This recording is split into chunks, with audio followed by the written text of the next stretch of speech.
Mangarap tayo na from middle class, akyat tayo ng upper middle class. Mag-increase ang income natin. Mangarap tayo isang araw, naka-aircon na lahat ang kwarto nyo. Mangarap tayo isang araw, may tigit-tigis ang CR ang mga rooms. Mangarap tayo isang araw, nasa subdivision tayo. Enlarge the place of your tent.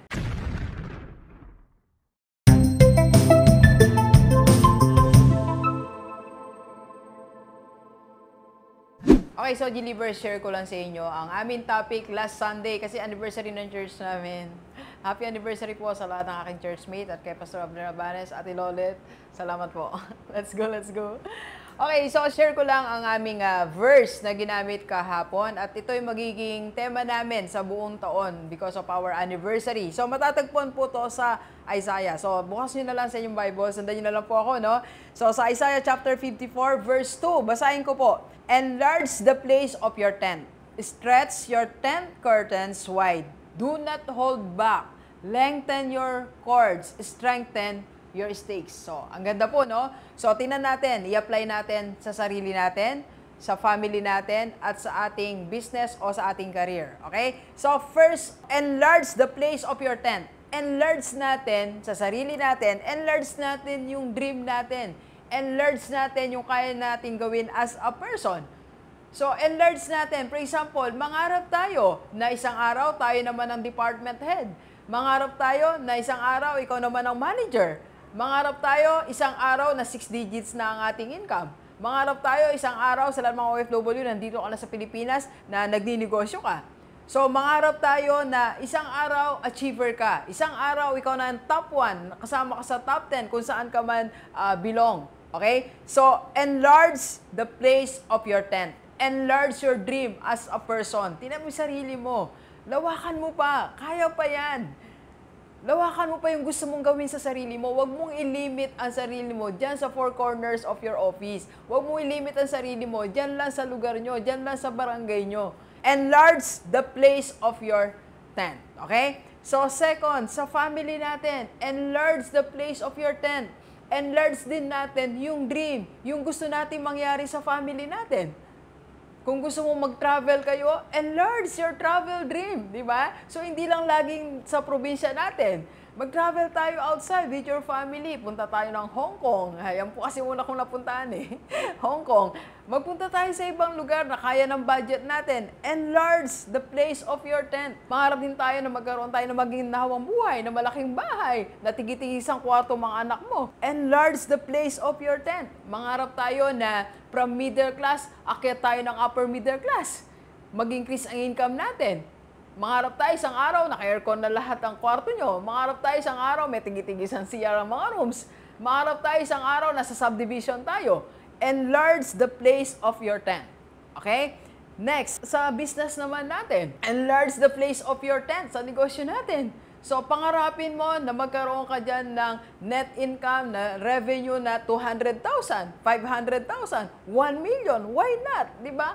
Enlarge the place of your tent.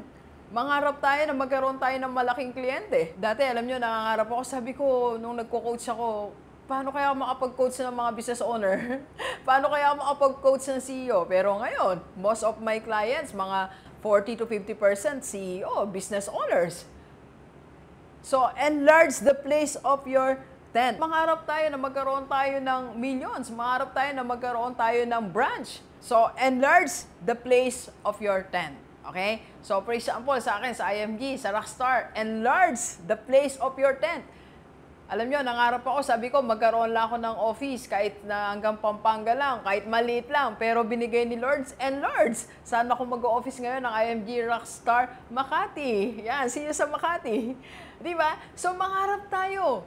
Kung hindi tayo nangangarap, hindi natin mararating yan. Kailangan simulan natin sa pangangarap. Okay? So, tinan natin, tuloy natin dito. Ang sabi po dito, stretch your tent curtains wide. So, do not hold back. Huwag tayong sumuko. Huwag tayong matakot. Do not hold back. Huwag tayong umurong sa pangarap natin. Huwag mong palitan ng pangarap mo. Marami sa atin kasi pag hindi natin na-attain in 3 months, in 1 year, ginagawa nating maliit ang pangarap natin. Sige, ito na lang ang pangarap ko. And sabi dito sa Bible, do not hold back. Huwag tayong sumuko. Huwag kang umurong sa pangarap mo. At ang sabi po kasunod dito, lengthen your cord, strengthen your stakes. So, anong gagawin natin, Doc? Paano gagawin natin? Napakalaki na ng pangarap ko, anong gagawin natin? Ito, may formula po akong ginawa. Yan. So, triangle, FWF. Okay? So, first, anong gagawin ko? Sinabi naman sa Bible, do not hold back. Kaya wag mong pigilan yung anak mo pag nangangarap. Tayo kasi, unang-unang kumokontra sa pamilya natin. Sabi ng anak mo, magiging engineer ako. Ano sabi mo, magiging engineer ka, hindi mo nga masolve yung 5 times 5. Di ba? Hinahadlang kami pangarap ng anak mo. Ano ka, magiging ka ba? Magiging pilot ka? Tamad-tamad mo. Magbabago din yan, di ba? So, sa family natin, pag nangarap yung asawa mo, gusto kong magkaroon tayo ng sasakyan, kukontra ka agad. Magkakaroon ka sasakyan, hindi ka nga ganon-ganon, di ba? Hindi ka nga masipag. Magpapamilya, di ba? So, tayo, sa family mismo natin, magsimula yung mataas na pangarap, okay? Huwag tayong magkontrahan sa loob mismo ng pamilya natin. Alright? So, first, of course, magkaroon tayo ng faith. So, first, faith. Pag-pray natin, Lord, ito yung pangarap ko, masyadong malaki, masyadong ambitious, pero gusto ko to at kaya mo kong tulungan. Sabi sa Bible, di ba? Is there anything too hard for the Lord? Meron bang mahirap para hindi gawin ng Panginoon? Meron bang mahirap na hindi kaya ni Lord? Is there anything too hard for the Lord? Naalala ko yung best friend ko, si Mama Riviera, sa US. Sabi ko nung nagpapapray ako, meron akong mabigat na panalangin. Sabi ko, kaya ba to? Pwede ba to? Sabi niya sa akin, ni-review niya ako. Sabi niya, ano ka ba? Hindi mo pa nga pinapangarap o pinagpipray na hatiin yung dagat. Si Lord nga, hinati niya yung dagat. Ikaw, napakasimple ng problema mo. Di ba, minsan nag-aalangan tayo Faith, magkaroon tayo ng faith. Faith, sabi sa Hebrews, di ba, is the substance of things that we cannot see. Hindi natin nakikita, yes, pero naniniwala tayo mangyayari because of our faith. So, second po, yan. So, you have to work. Sabi po dito sa tuloy natin, no? So, do not hold back. Lengthen your cord. Strengthen your stakes. Strengthen your stake. Gumawa ka. Gawa lang tayo ng gawa. And, of course, mag-focus tayo. So, ito yung solution.